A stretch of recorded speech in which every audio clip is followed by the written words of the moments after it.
তো কেউ কেউ বডি তাড়াতাড়ি বানানোর জন্য ইনজেকশন যাকে বলে স্টেরয়েড ও ওই রকমের ওই ধরনের জিনিস ব্যবহার করে, তো ওটা শরীরের পক্ষে ভালো কি খারাপ? দাদা যেমন ধরো আমি সন্ধ্যাবেলা বা সকালবেলা ওয়ার্কআউট করলে কোনটা ভালো হবে আমার, বেটার কোনটা হবে আমার? ফুলে দেখা, কাটিং এ নিয়ে আসে, শোল্ডার মাসাল দেখাও, বাস ট্রাইসেপটা একটু দেখে নেয়, ওকে অ্যাপসটা, বাস। তো বন্ধুরা আপনারা দেখতে পাচ্ছেন এর পুরো কন্ডিশন, এর বডির কাটিং। তবে আমি একটা কথা বলি, এর 60 দিন পরে আমি এর বডি দেখাবো। জয় হিন্দ বন্ধুরা, welcome back to my channel Bangla body fitness. তো বন্ধুরা আজকে আমি আছি আমার একটা ভাইয়ের সঙ্গে, যার সঙ্গে জিম করি একসঙ্গে। তো আজকে কয়েকটা ইম্পর্টেন্ট কথা আমরা বলবো, ডিসকাশন করব, যে কথাগুলো মনে করেন আপনারও বুঝাটা দরকার। আর এনার কয়েকটা প্রশ্ন অবশ্যই আছে, যে প্রশ্নগুলোর মাধ্যমে আপনারও হয়তো এই মতো প্রশ্ন অনেক কিছু থাকতে পারে। তো এই যে বলবে তার উত্তর দিব, আর আপনারাও শুনুন, যদি আপনারও এই মতো কোনো প্রশ্ন থাকে তো আপনারাও সেটা উত্তর খুব সহজে পেয়ে যাবেন। তো দাদা যেমন দেখো আমি বাল্কিং করব, তো বাল্কিং করতে গেলে কি কি খাওয়া দরকার আছে? Yes, good question. তো এখন শুনুন, আপনাদের মাধ্যমে আমি একটা কথা বলি। এই প্রশ্নটা অনেক লোকের থাকে যারা বাল্কিং মানে কি মাসল গেইন করতে চায়, মাসলটাকে ফুলাতে চায়, এটাই তো না? তো এটার জন্য একটাই আমি সাজেশন করব, সেটা হচ্ছে কি আপনার ফুড বলতে কি যেমনটা যেটা আমরা খাই নর্মাল ভাবে। তো আমাদেরকে একটা ধ্যান রাখতে লাগবে ক্যালোরিজ আর কার্বোহাইড্রেটটা কোন ফুডের মধ্যে বেশি পাওয়া যায়। ফুড অর্থাৎ ফলমূল যেটাকে বলা হয় আমরা। তো আমরা যদি প্রোটিন খেতে না পারি, প্রোটিন কেনার জন্য আমার কাছে যদি পয়সা না থাকে, টাকা পয়সা, তো আমাদের একটাই অপশন, সেটা হচ্ছে ফুড। তো ফুডের মধ্যে আমাদেরকে এটা ধ্যান রাখতে লাগবে যে ড্রাই ফুডের মধ্যে, যেগুলো ফুডের মধ্যে আমরা ক্যালোরিজ প্লাস কার্বোহাইড্রেটটা অধিক মাত্রায় পাবো, সেই ফুডটা আমাদেরকে নেওয়া দরকার, আর সেই ফুডটা আমাদেরকে খাওয়া দরকার।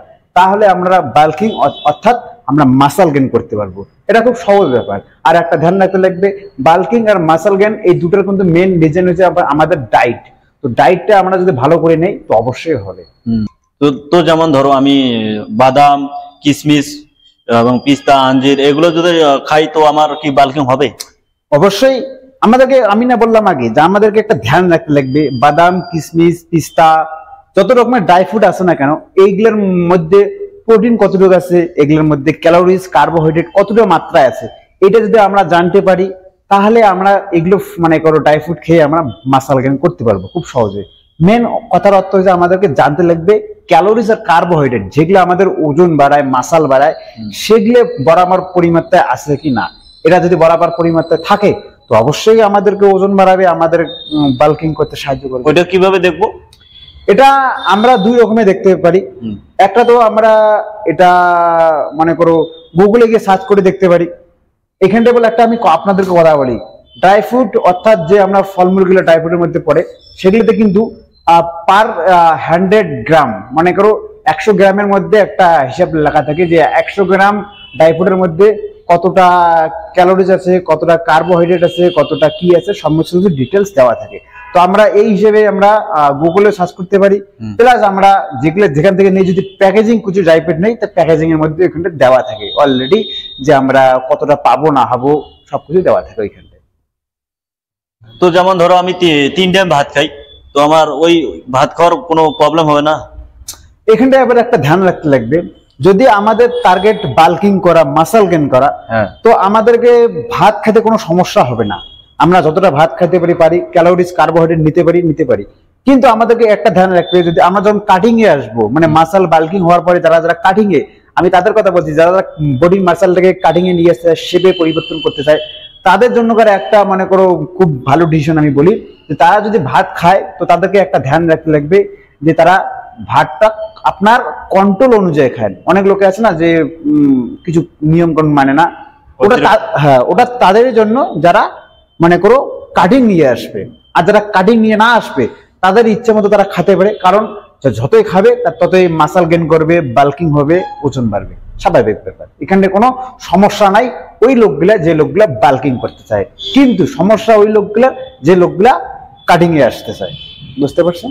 যেমন ধরো আমি বাল্কিং প্রোটিন বা কেটে নিলাম, তাতে কোনো সাইড ইফেক্ট তো দেখাবে না? এইখানে দুইটা প্রশ্ন আসে যে আমরা মানে ক্রিয়েটিন তারপর বাল্কিং এর জন্য প্রোটিন নেই, এখানে সাইড ইফেক্ট আসে কি না। এখানে দুটো প্রশ্ন কি আমি বলি, যে আমি বারবার আমার ভিডিওতে বলছিলাম যে যারা ক্রেটিন খায় আর যারা প্রোটিন খায় তাদের একটা বিষয় ধ্যান রাখতে লাগবে যে কোন কোম্পানির খাইতেছে, কোম্পানিটা আগেও কি ওটা কি আগে ছিল, মানে ওটা ব্র্যান্ডেড কোম্পানি নাকি এমনিতে লোকাল রেডি হয়েছে। আমাদেরকে একটা ধ্যান রাখতে লাগবে বন্ধুরা, আমরা বেশিরভাগ ক্ষেত্রে কি করি, যাদের কাছে টাকা পয়সা একটু কম থাকে, এমনকি আমিও এক সময় ভাবছিলাম যে কম টাকার মানে সস্তাতে যেগুলো প্রোটিন পাওয়া যায় সেগুলো খাবো, কিন্তু এইখানটায় সব থেকে বড় ভুল আমরা এইখানটায় করি। সস্তায় যে প্রোটিন গুলো পাওয়া যায় সব থেকে বাজে প্রোটিন আর সব থেকে খারাপ প্রোটিন, সেটা ক্রেটিন হোক বা প্রোটিন হোক বা যে কোনো হোক না কেন, সস্তায় কোনো জিনিস নেবেন না। অবশ্যই প্রোটিনটা ভালো, কিন্তু ব্র্যান্ড হিসেবে যারা যেগুলো ব্র্যান্ড একদম রেজিস্টার্ড ব্র্যান্ড, একদম পুরনো ব্র্যান্ড আর সেইখানে কোনো সাইড এফেক্ট নাই, ওই ব্র্যান্ডগুলো আপনারা নিতে পারেন, কিন্তু একটু দামটা বেশি পড়ে। এটাই সস্তার চক্করে পড়ে এই ভেজাল জিনিস নিয়ে এসে খাবেন, এইখানটা আপনার ক্ষতি হতে পারে, আপনার সাইড এফেক্ট হতে পারে, এটাই ধ্যান রাখুন।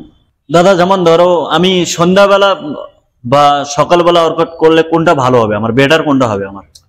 হ্যাঁ, গুড কোশ্চেন। এই প্রশ্নটা অনেকজনে আমাকে কমেন্ট বক্সে জানাইছেন, জাস্ট এনার মাধ্যমে আমি আপনাদেরকে বোঝানোর চেষ্টা করছি। আমাদেরকে একটা ধ্যান রাখতে লাগবে, যেমনটা কি যদি আমরা মাসল গেইন করতে চাই, মাসল গেইন মানে অর্থাৎ বডি মাংস বৃদ্ধি বা বডি বানাতে চাই, তো তাহলে একটা কাজ করুন, আপনারা রাত্রিবেলা যদি ওয়ার্কআউট করেন তো ওটা কাজে দেয় ভালো। কিভাবে আমি আপনাকে একটা এক্সাম্পলের থ্রু বুঝাই দেই। সাপোজ করো আপনারা মাসল গেইন করতেছেন, তো আপনারা রাত্রিবেলা জিম করবেন, জিম করার পরে যাবেন খাবেন, তারপর তো কিছু করবেন না, অবশ্যই ঘুমিয়ে পড়বেন। তো যখন আপনারা ঘুমাবেন তখন আপনার হরমোন অ্যাক্টিভ হবে, যেটাকে আমরা ডিএনএ অনেকজন অনেক রকম বলে, ওটা আপনার আমাদের মাসলটাকে রিপেয়ার করা মানে শুরু করে। আমরা যখন ওয়ার্কআউট করি, আমরা যখন ব্যায়াম করি, তখন আমাদের ভিতরে বল মাসল গুলো বল মানে ছোট ছোট অংশ করে ফেটে যায়। তো ওই ফাটিনিটা মনে করো রাত্রিবেলা যখন আমরা ঘুমাই পড়ি, তখন আমার প্রোটিন যেগুলো আমরা খাই সেগুলোর মাধ্যমে ওটা পূরণ করে, মানে একদম পুরো রেস্ট নেই, ঘুম একদম হয়। আর একটা কিন্তু আমি এক্সট্রা কথা বলি, ঘুমটা কিন্তু বরাবর দিতে লাগবে, কমন 7 ঘন্টা থেকে 6 থেকে 7 ঘন্টা, এর বেশিও না এর কমও না, বাস। তবে যখন আমরা ভালো করে ঘুমাবো তখনই আমার মাসলটা রিপেয়ার হবে আর আমার মাসলটা গ্রো করতে সাহায্য করবে নেক্সট ডে। কিন্তু যদি আমরা ওজন মানে লস করতে চাই, যদি আমরা ওজন কমাতে চাই, ফ্যাট লস করতে চাই, পাতলা হতে চাই, তো তাদের জন্য আমি একটা বলি, তারা সকালবেলা উঠে যদি এক্সারসাইজ করেন, দৌড়াদৌড়ি করেন, রানিং করেন, আপনার কার্ডিও যতটা আপনার পারেন করেন, তাহলে আপনার ভালো রেজাল্ট পাবেন সকালবেলা যারা করে। কিন্তু মাসল গেইন করতে গেলে রাত্রিবেলা করুন। এমনটা না যে তোমরা রাত্রিবেলায় করতে থাকবে, তোমার যদি সময় যদি না হয় তা তোমরা সকালবেলায় করতে পারে, কোনো সমস্যা নাই। কিন্তু আমি একটা মানে বেশ একটা যে আছে না অপশন, সেটা কথাই বলতেছি যে রাত্রিবেলা ভালো হয় যদি আপনারা মাসল গেইনের দিকে ফোকাস রাখেন, তো রাত্রিবেলা ব্যায়াম করুন। তো কেউ কেউ বডি তাড়াতাড়ি বানানোর জন্য ইন্ডেকশন যাকে বলে স্টেরয়েড ও ওই রকমের ওই ধরনের জিনিস ব্যবহার করে, তো ওটা শরীরের পক্ষে ভালো কি খারাপ? Good question. এইখানটা একটা আমি খুব ইম্পর্টেন্ট একটা আপনাদেরকে কথা বলি। অনেক বড় বড় বডি বিল্ডার আছে যারা হয়তো আপনারা নিউজও মাঝে মাঝে শুনেন, আবার খবরে দেখেন, ইউটিউবে অনেক রকমের ভিডিও দেখেন যে স্টেরয়েড নেওয়ার পরে হার্ট অ্যাটাক হয়ে যায়, কারো কারো স্টেরয়েড নেওয়ার পরে একদম পুরো মাসল ফুলে একদম বাজে দেখা যায়। আপনারা হয়তো ফটোতে দেখতে পাচ্ছেন, অবশ্যই দেখুন। তো আমি আপনাদেরকে একটা কথা বলি, স্টেরয়েডটা অ্যাকচুয়ালি আমাদের জন্য না। আমি একটা আপনাদের সত্যি কথা বলি, যারা একদম প্রফেশনাল বডি বিল্ডার, যারা স্টেজে মনে কর উঠে বডি শো করে, চ্যাম্পিয়নে যায়, অলিম্পিয়ামে খেলে, তাদের জন্য স্টেরয়েড ক্যাপসুল ট্যাবলেট আমরা যাই বলি না কেন। কিন্তু আমাদের মতো সাধারণ যেগুলা মানে বডি বিল্ডার একদম নর্মাল টাইপের, তো আমাদের মতো স্টেরয়েড আমাদের মানে ছেলেদের জন্য স্টেরয়েড না। স্টেরয়েড আপনারা তখনই নিতে পারেন যখন আপনার বড় কিছু আপনার স্বপ্ন থাকে, একদম একটা হাইওয়ে বডি বিল্ডার শো, যাতে অলিম্পিয়া, যাতে মিস্টার ইন্ডিয়া, মিস্টার আপনাদের যে সেই জায়গায়। কিন্তু যেটা যারা সাধারণ ছেলে যে বডি ফিট রাখতে চায়, যারা একটু নর্মাল বডি ভালো রাখতে চায়, তাদের জন্য স্টেরয়েড না। আমি এটা বারবার বলছিলাম, আজকেও বলি। আর স্টেরয়েড তারা তখনই নেবেন যদি আপনার কোনো ভালো কোচ অথবা কোনো ট্রেনার বা কোনো মাস্টার থাকে আপনার কাছে, সেটা বোঝানোর জন্য, তাহলে নেবেন। কিন্তু আমি আপনাদেরকে বলি যে স্টেরয়েড আমাদের মতো সাধারণ লোকের জন্য না। এগুলো যারা যারা মানে ভালো করে জিম করে বডি বানিয়ে স্টেজে যায়, মেডেল নিতে যায়, তারা একমাত্র স্টেরয়েডটা ব্যবহার করতে পারে, তবু মাস্টার অথবা ট্রেনারের পারমিশন নিয়ে। তো দাদা আমি যদি আমার ইমপ্রুভমেন্ট করতে চাই আমার বডিকে, তো আমাকে কতদিন লাগতে পারে? এইখানে একটা কথা বলি যে যদি কেউ বডি ইমপ্রুভমেন্ট করতে চায়, বডিটাকে কি মানে মাসল গেইন করতে চাও, তো হ্যাঁ, তো এখানে অনেক লোকের একটা প্রশ্ন থাকে, যদি আমরা বডি মাসল গেইন করতে বডি ফিকেতে চাই তো কতদিন সময় লাগে? এখানে আমি আপনাকে হয়তো উত্তরটা এইভাবে দিতে পারি না। কারণটা কি জানেন, আমি আপনার উপরে একটা ডিসিশন দিতে পারি যে আপনি খাইতেছেন কিভাবে, ব্যায়াম করতেছেন কিভাবে।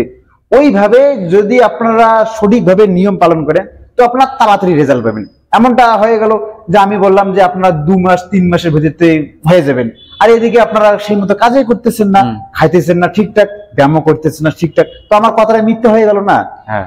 তো এই জন্য করে আমি এইভাবে বলতে পারবো না যে আপনাদের কত সময় লাগবে, ওটা আপনার উপরে নির্ভর করে। এই প্রশ্নটা আমাকে অনেকজনে জিজ্ঞাসা করছে যে দাদা কতদিন সময় লাগবে বডি বানাতে।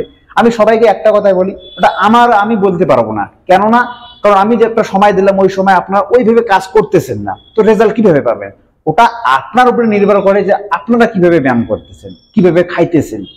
যত তাড়াতাড়ি ভালো করে ব্যায়াম করবেন, যত তাড়াতাড়ি ভালো করে খাবেন, তত তাড়াতাড়ি আপনারা রেজাল্ট পাবেন। ওটা আপনাদের উপরে নির্ভর করে। তো অবশ্যই আপনারা ভালো করে খান আর ভালো করে ওয়ার্কআউট করুন, তো রেজাল্ট আপনার নিজেই দেখতে পারবেন। এটা আপনাদের হাতে, আমার হাতে না। তো দাদা আমি যদি 7 দিনে তোমার সঙ্গে ট্রেনিং করি তো আমার বডি কতটা ইমপ্রুভমেন্ট হতে পারে? ইয়েস বন্ধুরা, তো ভালো প্রশ্ন করছে। যেহেতু আমার সঙ্গে জিম করে, আর আগে নর্মাল ভাবে করছিল, এখন বলতেছে 7 দিনকার একটা চ্যালেঞ্জ। তো এর আমি কয়েকটা আগের ফটো দেখাইতেছি, আর আপনারা হয়তো এখনকার প্রেজেন্ট ফটো দেখতেছেন, যে দুটোর মধ্যে তফাৎটা কি এখন। কিন্তু এখন বলতেছে কি যে আমার কাছে একটা 7 দিনকার চ্যালেঞ্জ দাও, আর আমি যেন এনাকে ট্রেন করাই যে পরবর্তীতে আরো ভালো রেজাল্ট করার জন্য। তো বন্ধুরা আপনারা তো এর বডিটা আপনারা দেখে রাখুন, 7 দিন পরে কিরকম হবে সেটাও দেখে রাখবেন। তো বন্ধুরা আপনার বডি দেখতেছেন, ঘুর চতুর্ভাগে ঘুরে একটা ঘুরান দে, রাউন্ড দে ধীরে ধীরে পিছনে, বাস এইদিকে আবার এইদিকে। বাইসেপটা একটু ফুলে দেখা, কাটিং এ নিয়ে আসে, শোল্ডার মাসল দেখাও, বাস ট্রাইসেপটা একটু দেখে নেই, ওকে অ্যাপসটা, বাস। তো বন্ধুরা আপনারা দেখতে পাচ্ছেন এর পুরো কন্ডিশন, এর বডির কাটিং। তবে আমি একটা কথা বলি, এর 60 দিন পরে আমি এর বডি দেখাবো। এখন আর এর বডি দেখাবো না। এখন যদি আপনারা একে দেখেন তো জামার মধ্যে দেখবেন, শার্টের মধ্যে দেখবেন। 60 দিন পরে আপনারা এই বডিটাকে আপনারা নিজেই দেখতে পারবেন যে কতটা ইমপ্রুভমেন্ট সে করতে পারছে কি পারে নাই।